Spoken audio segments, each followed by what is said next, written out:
لا إله إلا الله.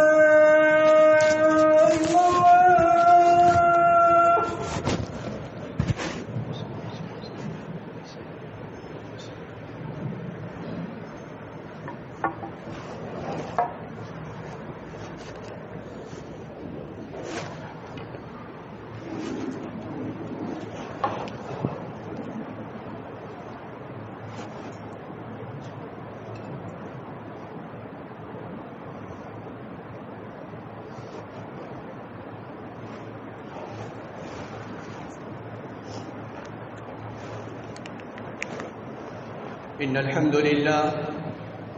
نحمده ونستعينه ونستغفره ونؤمن به ونتوكل عليه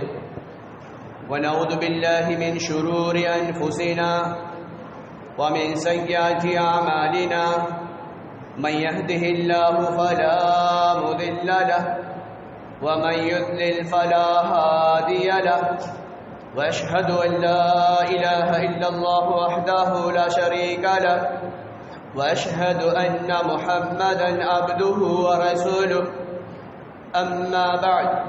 قال الله عز وجل في القرآن المجيد والفرقان الحميد أعوذ بالله من الشيطان الرجيم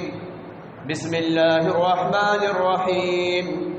يا أيها الناس اتقوا ربكم الذي خلقكم من نفس واحدة وخلق منها زوجها وبث منهما رجالا كثيرا ونساء واتقوا الله الذي تساءلون به والأرحام إن الله كان عليكم رقيبا يا أيها الذين آمنوا اتقوا الله حق تقاته ولا تموتن إلا وأنتم مسلمون يصلح لكم أعمالكم ويغفر لكم ذنوبكم ومن يطع الله ورسوله فقد فاز فوزا عظيما قال النبي صلى الله عليه وسلم فإن أصدق الحديث كتاب الله وخير الهدي هدي محمد صلى الله عليه وسلم وشر الأمور محدثاتها وكل محدثة بدعة وكل بدعة ضلالة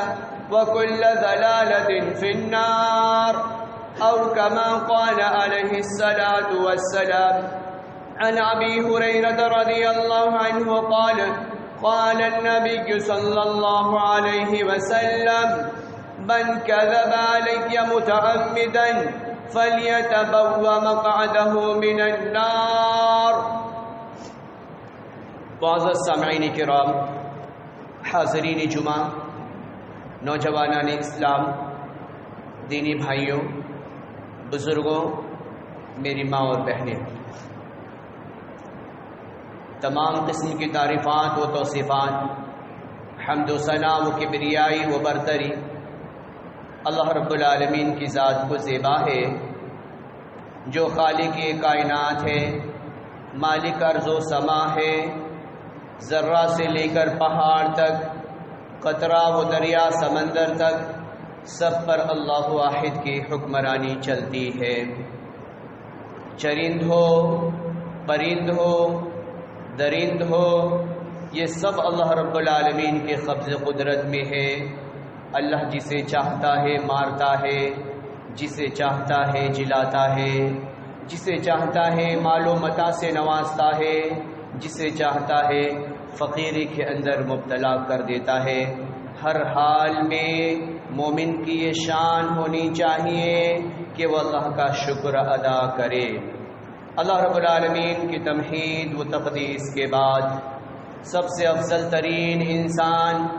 سب سے عظیم قائد، انسانیت کا رہبر، بھٹکے ہوئوں کو راہ راست پر لانے والا، گمراہی میں بھٹکنے والے انسانیت کو ہدایت کا پتہ بتلانے والا، سید المرسلین، خاتم النبیین، امام المتقین، افضل الانبیاء والمرسلین، جناب محمد الرسول اللہ صلی اللہ علیہ وسلم پر درود و سلام ہو، سابقہ تمام انبیاء پر درود و سلام ہو۔ اللہم صلی علی محمد وعلی آل محمد۔ سامعین، آج کے خطبے کا عنوان ہے ماہ رجب کے بدعات۔ جب باطل نے حق کو چیلنج کیا ہے،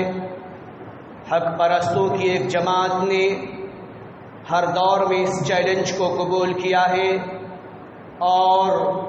مردانہ وار کفن بردوش ہو کر خیل باطل کو چکنا چور کر دیا ہے، جس کے نتیجے میں بدر کا میدان، احد کی پہاڑی، خندق کی لڑائی، آتش کدہ ایران ہمارے قبضے میں رہا، اندلس کی زرزمین، البرا کا میدان، فرانس کا مارکا، بھروچ کے زمین کے تنہا ہم مالک رہے۔ کیونکہ ٹل نہ سکتے تھے، اگر جنگ میں اڑ جاتے تھے، پاؤں شیروں کے بھی میدان سے اکھڑ جاتے تھے، تجھ سے شرکش ہوا کوئی تو بگڑ جاتے تھے، یہ تیگ کیا چیز ہے، ہم توپ سے لڑ جاتے تھے۔ یہ ہمارے حق پرستوں کی ایک جماعت کا نقشہ تھا۔ جب باطل نے حق کو للکارنے کی کوشش کی تو حق پرستوں کی ایک جماعت نے ہر دور میں ان کے چیلنج کو قبول کیا، یہاں تک کہ اس چیلنج کا جواب دینے کے لیے اور بدعات کو روکنے کے لیے اللہ رب العالمین نے امام بخاری کو منتخب فرمایا، امام بخاری کے بعد امام مسلم کو منتخب فرمایا، امام مسلم کے بعد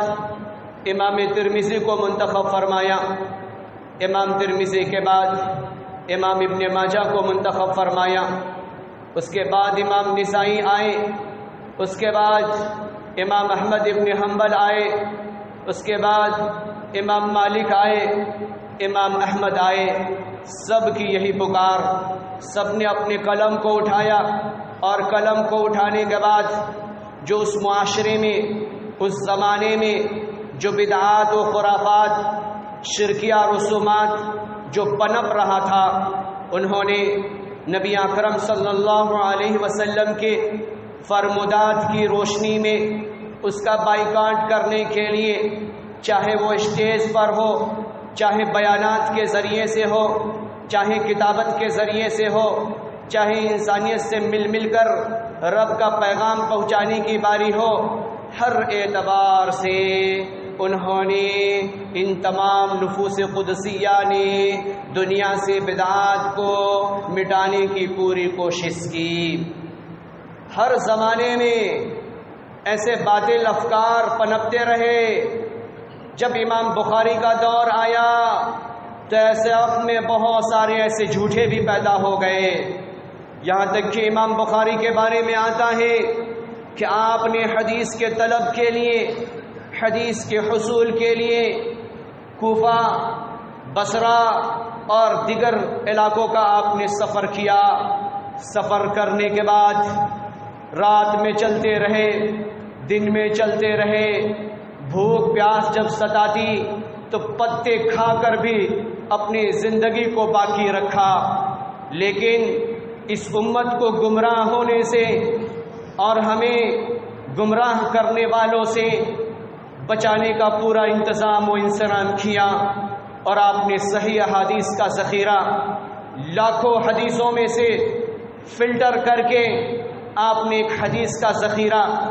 صحیح البخاری آپ نے جمع کیا، جس کے سلسلے میں تمام محدثین یہ کہتے ہیں اصح الکتب بعد کتاب اللہ، اللہ کے کلام کے بعد، اللہ کے قرآن کے بعد اگر دنیا میں کوئی سچی کتاب ہے تو وہ صحیح البخاری ہے۔ وہ امام بخاری جب دور دراز کی مسافت طے کرنے کے بعد وہ مرد مجاہد جب ایک شیخ کے پاس وہ درویش پہنچتا ہے، پہنچنے کے بعد وہ دیکھتا ہے کہ اس کے سامنے ایک گھوڑا ہے جو اٹکھیلیاں کر رہا ہے، اور وہ شیخ اپنی ہاتھوں کے مٹھیوں کو بند کیے ہوئے ہیں، اور بند کرنے کے بعد وہ گھوڑا مچلتا ہوا تڑپتا ہوا اچھلتا ہوا اس شیخ کے قریب آتا ہے، اسی امید پر کہ شاید کہ اس شیخ کے ہاتھ میں کچھ کھانے کی چیزیں مل جائیں۔ امام بخاری رحمہ اللہ مسافت کو طے کر کے پیر میں ورم آ چکا ہے، جسم کے کپڑے بوسیدہ ہو چکے ہیں، کئی دن گزر گئے کہ آپ کو پانی میسر نہ آیا، اور راستے میں آپ نے پتے کھانے پر آپ مجبور ہو گئے۔ جب اس شیخ کے پاس پہنچتے ہیں، اس کے پیچھے کھڑے ہو جاتے، اور کھڑے ہونے کے بعد جب آپ نے یہ منظر دیکھا فوراً آپ واپس ہونے لگتے ہیں، اور واپس ہونے کے بعد وہ شیخ کہتے کہ آپ کیوں واپس ہو رہے ہیں؟ ہم نے آپ کا پورے بخارا میں ہم نے آپ کی شہرت سنی ہے، آپ کی ذہانت کے چرچے ہیں محدثین کی جماعت میں، کیا وجہ ہے کہ آپ واپس جا رہے ہیں؟ امام بخاری دھڑلے سے ہم چائے خانوں پر بیٹھ کر حدیث میں دلیلیں ڈھونڈتے پھرتے ہیں، یا اسی طریقے سے باتھ روم کے سامنے حدیث بیان کرتے رہتے ہیں۔ امام بخاری کی سیکریفائس اور ان کی قربانیوں کو تو دیکھیں۔ امام بخاری جب یہ دیکھتے ہیں کہ یہ بندہ جب ایک جانور کو دھوکہ دے سکتا ہے تو اس کی کیا گارنٹی ہے کہ نبی مکرم ختم الرسل کے جو پیغام اس کے پاس پہنچے ہوئے ہیں، جو حدیث اس کے پاس پہنچی ہوئی ہے، اس کی کیا گارنٹی ہے کہ اس نے کوئی چینجنگ نہ کی ہو، اس کے اندر تبدیلیاں نہ کی ہو، اس کے اندر کوئی ملاوٹ نہ کی ہو؟ لہٰذا ایسے شخص جو جانور کو دھوکہ دے سکتا ہے، یقیناً کائنات کا امین محمد رسول اللہ صلی اللہ علیہ وسلم کے فرمودات میں بھی تبدیلیاں کر سکتا ہے۔ میں اپنی کتاب کے اندر اس حدیث کو ہرگز جگہ نہیں دے سکتا۔ ایک انسان اللہ رب العالمین کا وہ مقرب بندہ، اللہ رب العالمین کا وہ نیک بندہ، اتنا احتراز کیا، اتنا بچا اور اپنے آپ کو بچایا۔ کیوں بچایا؟ کیوں اتنی تکلیفیں برداشت کی؟ تاکہ یہ امت کو، آنے والی نسل در نسل کو یہ پتہ چل جائے کہ صحیح احادیث کون سی ہے اور ضعیف احادیثیں کون سی ہیں، غلط طریقہ کون سا ہے۔ ہر زمانے میں ایسے جھوٹے پیدا ہوتے رہے، اور امام بخاری کے سامنے بھی بہت سارے چیلنجز تھے، اور حدیث کو بگاڑ کر بیان کرنے والے بھی بہت سارے افراد تھے۔ جس حدیث کا ثبوت نبی اکرم صلی اللہ علیہ وسلم تک نہیں پہنچتا، ایسے بھی کذاب اس زمانے میں پائے جاتے تھے جو من گھڑت حدیثوں کو پیش کیا کرتے تھے۔ امام کائنات نے، سید المرسلین نے صحیح البخاری کی روایت ہے، مقدمہ میں امام بخاری اس حدیث کو نقل کرتے ہیں، امام مسلم بھی اس حدیث کو نقل کرتے ہیں۔ اس کے اندر علی الاعلان یہ حدیث چیخ کر یہ کہہ رہا ہے، نبی کا پیغام یہ ہمیں یہ بتلا رہا ہے، من کذب علی متعمدا فلیتبوأ مقعدہ من النار، جو جان بوجھ کر نبی کی حدیث کو توڑ کر مروڑ کر جھوٹ ملاوٹ کر کے اگر وہ بیان کرتا ہے وہ کذاب ہے، وہ جھوٹا ہے، اور جھوٹوں کا ٹھکانہ جہنم ہے۔ امام کائنات نے فرمایا، من کذب علی متعمدا فلیتبوأ مقعدہ من النار، جس نے جان بوجھ کر نبی کی رسالت میں، نبی کے فرمان میں ملاوٹ کی اور جھوٹی حدیث کو بیان کیا، تو گویا کہ اس نے نبی پر جھوٹ باندھا، نبی پر جھوٹ باندھا، نبی کی رسالت کو جھٹلایا، رب کے پیغام کو اس نے جھٹلایا۔ جس نے جھٹلایا فلیتبوأ مقعدہ من النار، اس کا ٹھکانہ جہنم ہے، اس کا ٹھکانہ جہنم ہے۔ لوگوں کو سمجھ لینا چاہیے، جو لوگ جھوٹی حدیثوں کو بیان کرتے ہیں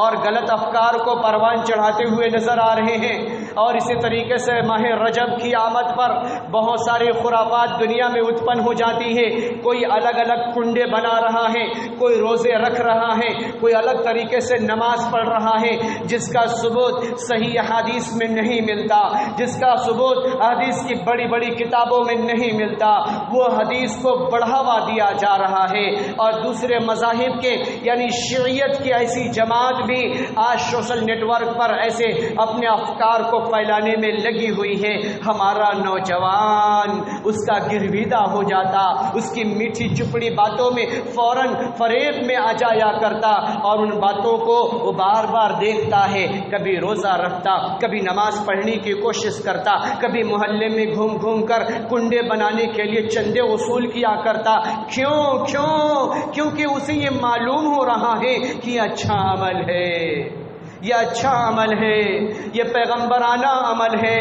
یہ صحابہ کرام کا عمل ہے۔ تو لاؤ امام بخاری کی بخاری لاؤ، امام ترمذی کی ترمذی لاؤ، امام نسائی کی نسائی لاؤ، یہ حدیث کی بڑی بڑی کتابوں کی فہرست ہے، اور دکھاؤ کہ جس میں امام بخاری نے اس دن کو منایا ہو اور صحابہ کرام نے اس سے پہلے اس عمل کو انجام دیا ہو، امام نسائی نے منایا ہو، امام ترمذی نے منایا ہو، اسی طریقے سے امام ابو داؤد نے منایا ہو، موطا امام مالک نے منایا ہو، کسی نے نہیں منایا۔ تو ہم نے کون سے نیو دین کو ہم نے اختیار کر لیا؟ امام کائنات پر قرآن مقدس جب نازل ہوئی تو اللہ رب العالمین نے علی الاعلان یہ فرما دیا، سورہ توبہ کی آیت نمبر 36 یہ بتلاتی ہے، ان عدت الشہور عند اللہ 12 شہرا، کہ اللہ رب العالمین نے جو مہینوں کا مقرر کیا ہے کہ 12 مہینے ہیں، اللہ رب العالمین نے 12 مہینے خاص کیے ہیں۔ آگے اللہ کہہ رہا ہے شہر فی کتاب اللہ، اور ان مہینوں کا تذکرہ اللہ رب العالمین نے قرآن میں بھی کیا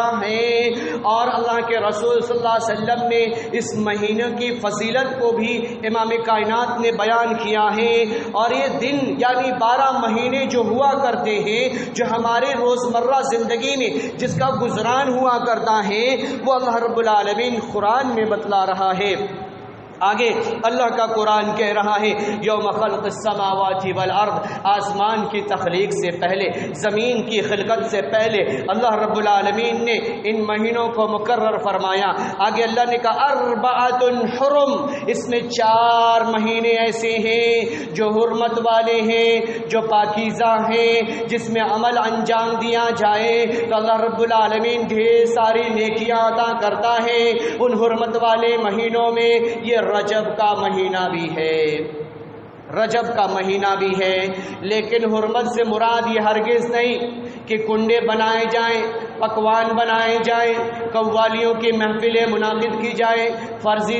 نماز پڑھنے کا اہتمام کیا جائے، دعاؤں کا اہتمام کیا جائے، وہی عمل قابل قبول ہے جس عمل کو نبی نے کر کے بتلایا، صحابہ کرام نے کیا، صحابہ کرام کے بعد تابعین نے کیا، تابعین کے بعد ائمہ مجتہدین نے اسے عملی جامہ پہنایا اور امت اسلامیہ کو بتلایا کہ جال حق و زہق الباطل، حق آ کر رہے گا اور باطل کا صفایا ہو کر رہے گا۔ لہذا ہمارے نزدیک اللہ رب العالمین کے جو نزدیک جو دین قابل قبول ہے، جو عمل قابل قبول ہے، وہ وہی عمل ہے جو نبی علیہ الصلوۃ والسلام نے کر کے بتلایا ہے۔ آگے چلیں، حضرت ابو بکر رضی اللہ تعالی عنہ روایت کرتے ہیں، بخاری میں یہ روایت موجود ہے۔ سورہ توبہ کی تشریح کرتے ہوئے امام بخاری باب باندھتے ہیں، اور باب باندھنے کے بعد اس آیت قرآنی کی تشریح بیان کرتے ہیں۔ وہ کہتے ہیں کہ نبی بکر رضی اللہ عنہ قال النبی صلی اللہ علیہ وسلم السنۃ 12 کہ سال میں 12 مہینے ہوا کرتے ہیں، شہر منہا 4 حرم، اور اس میں 4 مہینے حرمت والے ہوتے ہیں، متوالیات، جس میں سے 3 مسلسل ہیں، وہ یہ ہیں ذوالقعدہ، ذی الحج اور محرم، یہ مسلسل ہے، پے در پہ ہیں، یعنی ایک کے بعد دوسرے ہیں، اور جو چوتھا ہے وہ رجب المرجب ہے، وہ رجب المرجب ہے۔ زمانے جاہلیت میں نبی کی آمد سے پہلے رجب المرجب میں، رجب کے مہینے میں وہ بہت سارے خرافات ان کے اندر رونما ہو چکی تھی۔ تو نبی علیہ الصلوۃ والسلام کی جب آمد ہوئی تو آپ نے جب اس کی تعظیم، اس کی حرمت کو بیان کیا تو ایسے وقت میں لوگوں نے جن کے جسموں پر ہتھیار بدھا کرتے تھے، لیس رہا کرتے تھے، وہ اپنے اپنے ہتھیاروں کو ان مقدس مہینوں مہینوں میں اپنے اپنے کھوٹوں میں اسے لٹکا دیا کرتے تھے، تعظیم کی بنا پر، تعظیم کے اور رسپیکٹ کے بنا پر وہ اس عمل کو انجام دیا کرتے تھے۔ آگے اللہ کے رسول صلی اللہ علیہ وسلم پر جب یہ قرآنی آیت نازل ہوئی تو اللہ کے تبارک و تعالیٰ نے فرمایا یسألونک عن الشہر الحرام، کہ اے پیغمبر صلی اللہ علیہ وسلم آپ سے جب لوگ سوال کرے، آپ سے جب لوگ اس مہینے کے بارے میں پوچھیں تو آپ بتلا دیجئے قتال فیہ کبیر، کہ اس کے اندر جنگ و جدال کرنا، حرام عمل کو انجام دینا اور خرافاتی کام کرنا، فی کبیر، کبیرہ گناہ ہے، بہت زیادہ گناہ کے کام ہیں، جو دوسرے دنوں میں جو گناہ ہمیں ملنے تھے اس کے کئی گنا زائد ہو جایا کرتے ہیں۔ اب اندازہ لگائیں کہ اللہ رب العالمین کا قرآن کیا کہہ رہا ہے اور نبی علیہ السلام کیا بتلا گئے، اور نبی علیہ السلام نے کون سے عمل کو کرنے کا آپ نے حکم دیا۔ اگر اس عمل کو انجام دے رہے تو نیکیاں ہی نیکیاں، اور اپنے طرف سے عمل انجام دے رہے، اپنے طرف سے فرضی دین بنا کر ہم پیش کر رہے، اور مزے لے کر بریانی پلاؤ کی محفلیں اگر منعقد کر رہے، قوالیوں کی محفلیں منعقد کر رہے، اور نمازوں کا اہتمام کیا جا رہا ہے، سورہ فاتحہ کے بعد سورۃ القدر 3 مرتبہ پڑھی جا رہی ہے، اور اس نماز کا ثبوت تمام کتب احادیث کے اندر موجود نہیں۔ صلاۃ الرغائب کے تمام احادیث صحیحہ جو کتاب ہے اس کے اندر اس کا دور دور تک نام و نشان نہیں۔ بہت ساری ایسی کتابیں ہیں، امام رجب اسے بدعت کہتے ہیں اور اس کے لکھنے والے کو جھوٹا کہتے ہیں، امام ابن القیم یہ کہتے ہیں کہ وہ اصلی بدعتی تھا اور وہ خرافات کو، نئے خرافات کو ایجاد کرنے والا تھا، جس نے اس نماز کو پروموٹ کر دیا اور معاشرے میں لا کر نافذ کرنے کی کوشش کی۔ اس کے بعد آگے چلیں، اس مہینے میں اور بھی خرافاتیں ہوا کرتی تھی۔ جو زمانے جاہلیت میں لوگ اپنے بتوں کے نام سے جانور کو ذبح کیا کرتے تھے، اسلام لانے کے بعد بھی آج بہت سارے ہمارے معاشرے میں ایسے افراد پائے جاتے ہیں جو باباؤں کے نام پر، مزاروں کے نام پر، درگاہوں کے نام پر، آستانوں کے نام پر، پیر و فقیر اور مرشدوں کے نام پر جانور کو ذبح کیا کرتے ہیں۔ اللہ رب العالمین نے جب قرآن کو نازل کیا، اللہ نے کہہ دیا حرمت علیکم المیتۃ والدم ولحم الخنزیر، اللہ رب العالمین نے کہہ دیا کہ تم پر حرام ہے، تم پہ حرام ہے، علیکم المیتۃ، مردار جانور کا کھانا حرام ہے، علیکم المیتۃ والدم ولحم الخنزیر، بہتا ہوا خون بھی۔ آج کل جو قصاب لوگ ہوا کرتے اسے جمع کر لیا کرتے، اور جمع کرنے کے بعد اس خون کو کاٹ دیا کرتے، فرائی کرنے کے بعد پھر اسے کھا لیا کرتے، حرام ہے۔ اللہ رب العالمین نے ایسے بہتے ہوئے خون کو اگر شکل بدل کے اگر بندہ استعمال کرتا ہے تو وہ حرام ہے۔ اس کے بعد اللہ رب العالمین نے کہا ولحم الخنزیر، خنزیر کا گوشت حرام ہے۔ اسی طریقے سے آگے اللہ رب العالمین اسی آیت میں اللہ کہہ رہا ہے وہ جانور جو آستانے پر ذبح کیے جائے، وہ جانور کسی انسان کے نام پر ذبح کیے جائے، وہ جانور جو کسی پیر اور فقیر کے نام پر ذبح کیے جائے اور اس سے گنڈے بنائے جائیں اور بنانے کے بعد پکوان بانٹے جائیں، حرام ہے، حرام ہے۔ یہ کوئی ہماری بات نہیں، اللہ کا قرآن چیخ کر کہہ رہا ہے، یہ کسی مولوی کی بات نہیں، کسی نبی کی بات نہیں، کسی ائمہ اور مجتہدین کی بات نہیں، اللہ کا قرآن کہہ رہا ہے۔ اللہ کا قرآن پڑھیں، اس وقت ہمیں پتہ چلے گا۔ سورہ البقرہ پڑھیں، آیت نمبر 217 ہم پڑھیں، اللہ رب العالمین اس کے اندر واضح طور پر بیان فرمایا زمانے جاہلیت میں لوگ اپنے بتوں کے نام پر ذبح کرتے تھے اور آج ہم اپنے پیروں کے نام پر ذبح کر رہے ہیں۔ کیا فرق رہا اسلام کے آنے کے بعد بھی؟ کیا فرق رہا؟ طائف کی گلیوں میں وہ پستا ہوا چیختا پکارتا رہا، اپنے جسموں پر سنگریزوں کی بارش برداشت کرتا رہا، اور جو آپ کے تلوے سے آپ کی جوتیاں خون سے چپکتی رہی، پھر بھی ہمارے لیے، آپ کے لیے اور اس دھرتی پر بیٹھنے والے ایک ایک فرد کے لیے اسی فکر میں نبی دنیا سے رخصت ہو گئے، اسی بدعات کو مٹانے کے لیے، اسی مشرکانہ اعمال کو مٹانے کے لیے آپ اس کائنات میں آئے تھے۔ تو ہم نے یہ کون سا نیا دین اختیار کر لیا. جو پہلے اپنے بتوں کے نام سے ذبح کیا کرتے تھے آج ہم اپنے فقیروں اور اپنے الگ الگ ناموں سے ہم جانور کو ذبح کیا کرتے ہیں. اگر ہم ایسے عمل کو انجام دیتے تو ہمیں ثواب نہیں ملنا بلکہ ہم گناہوں کو بڑھاوا دے رہے ہیں. اور خاص طور سے اس مہینے کے اندر جس کی حرمت کو قرآن نے بیان کیا ہے اور اس مہینے میں اگر اس عمل کو انجام دیا جائے تو کیا کہنا. یہ بہت ہی ہلاکت کن مرض ہوگا جو آج ہمارے دلوں میں دوسروں کی محبت میں اللہ کی محبت کو چھوڑ کر پنپ رہا ہے. ہمیں اپنے آپ کو بچانے کی ضرورت ہے.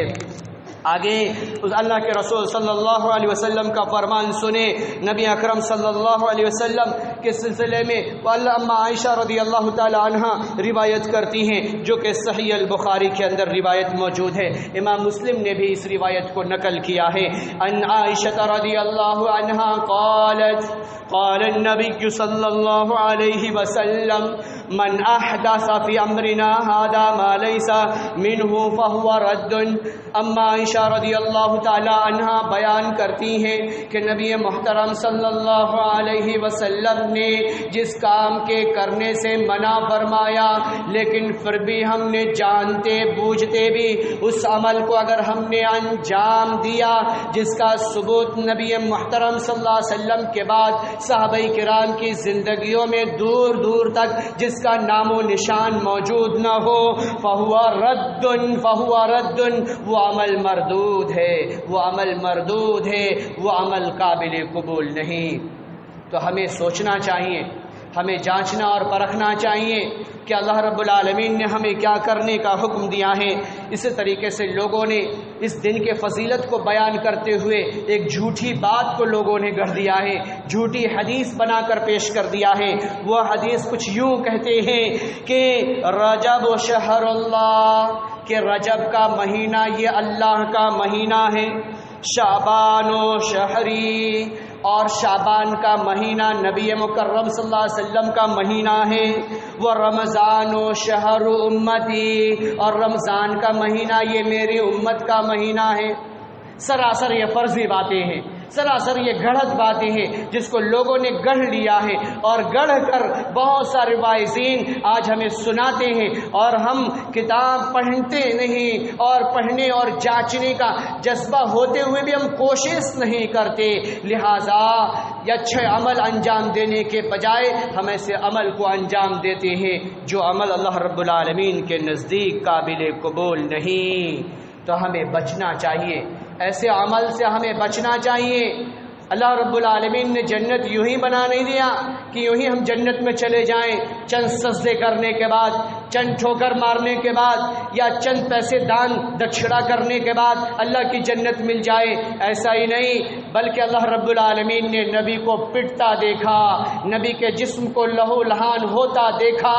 اور دنیا والوں نے بھی یہ منظر دیکھا. یہ سب کچھ برداشت ہے, لیکن یہ بدعاتی کام, یہ خرافتی کام, یہ مشرکانہ اعمال اللہ رب العالمین کو قابل قبول نہیں, کیونکہ اللہ رب العالمین نے اعلان کر دیا. اللہ رب العالمین نے کہا ان الشرک لظلم عظیم. دنیا میں جو سب سے مبغوض, جو سب سے زیادہ اللہ رب العالمین کے غضب کو بھڑکا دینے والا عمل ہے وہ مشرکانہ اعمال ہے, وہ شرکیہ عمل ہے, وہ بدعات ہے, وہ خرافات ہے. ابھی خطبہ مسنونہ میں ہم نے یہ پڑھا کل بدعت ضلالہ وکل ضلالۃ فی النار. ہر بدعت دین کے اندر نئی چیز کا ایجاد کرنا گمراہی ہے اور گمراہوں کا ٹھکانہ جہنم ہے. تو ہمیں بچنا چاہیے, ہمیں بچنا چاہیے. یہ کوئی فرضی باتیں نہیں کہ ہم ایک کان, بعض لوگ یہ کہتے اللہ نے دو کان دیے, واعظین کے واعظ کو ایک کان سے سننا اور دوسرے کان سے نکال دینا.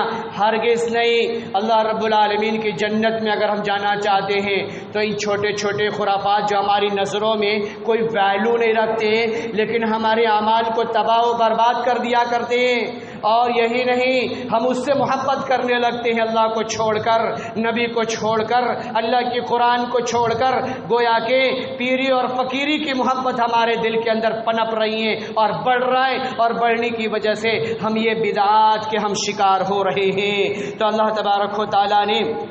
نبی مکرم صلی اللہ علیہ وسلم پر احادیث کو اللہ کے رسول نے واضح کہہ دیا کہ جس نے جان بوجھ کر حدیث کو بنایا من گھڑت طریقے سے اور بنانے کے بعد میری طرف منسوب کر دیا کہ نبی نے ایسا فرمایا، نبی نے ایسا کیا اور نبی نے ایسا بتلایا، تو وہ جھوٹا ہے، وہ کذاب ہے۔ تو ایسے فرضی لوگوں سے بچنا چاہیے، اپنے آپ کو بچانا چاہیے۔ ایسی محفلوں پر ہماری مائیں بھی جاتی، ہماری بہنیں بھی جاتی، یہ دکھ، یہ تکلیف، یہ خوشی، یہ غم سب رب کی طرف سے ہوا کرتا۔ 100 عورتیں اگر کسی آستانہ پہ گئیں تو اگر اس میں 2-3 کو کامیابی مل گئی، نیچر آف لارڈ اللہ کی طرف سے ہوا کرتا ہے۔ 100 مریض گئے تو 10 تو یوں ہی نیچرلی طور پر وہ ٹھیک ہو جایا کرتے۔ اب وہ گھوم گھوم کر کہتے کہ یہاں پہ میں گئی تھی، وہاں پر میں گیا تھا، وہاں سے میں نے یہ لیا تھا، وہاں سے میں نے یہ کھایا تھا، لہذا مجھے شفا یابی مل گئی۔ ہرگز نہیں، کسی کو اختیار نہیں، کسی کو اختیار نہیں۔ مرض دینے والی ذات اللہ کی ہے، شفا دینے والی ذات اللہ کی ہے۔ اگر ڈاکٹر کے قلم میں شفا اللہ نے رکھی ہے، اللہ رب العالمین اگر ڈاکٹر کی عقل کو معاف کر دے تو پیٹ کی جگہ پہ وہ اگر سر درد کی جگہ پہ پیٹ کے درد کی گولیاں لکھ دے تو کیا بنے گا؟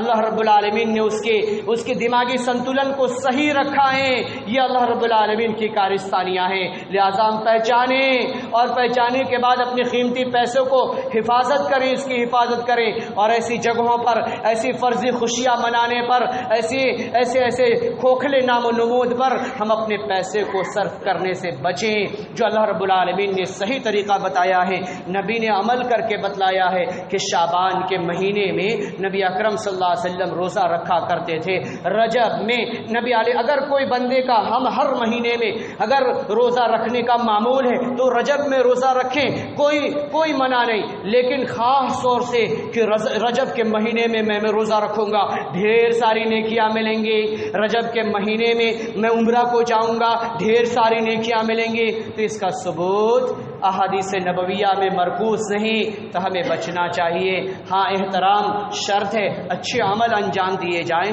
ذکر و اذکار کیے جائیں، قرآن مقدس کی تلاوت کی جائے، نماز کو پابندی سے ادا کیا جائے، اچھائی کے کاموں میں حصہ لیا جائے، یہ سب خیر کے کام ہیں۔ تو یقیناً اس کا صلہ، اس کا بدلہ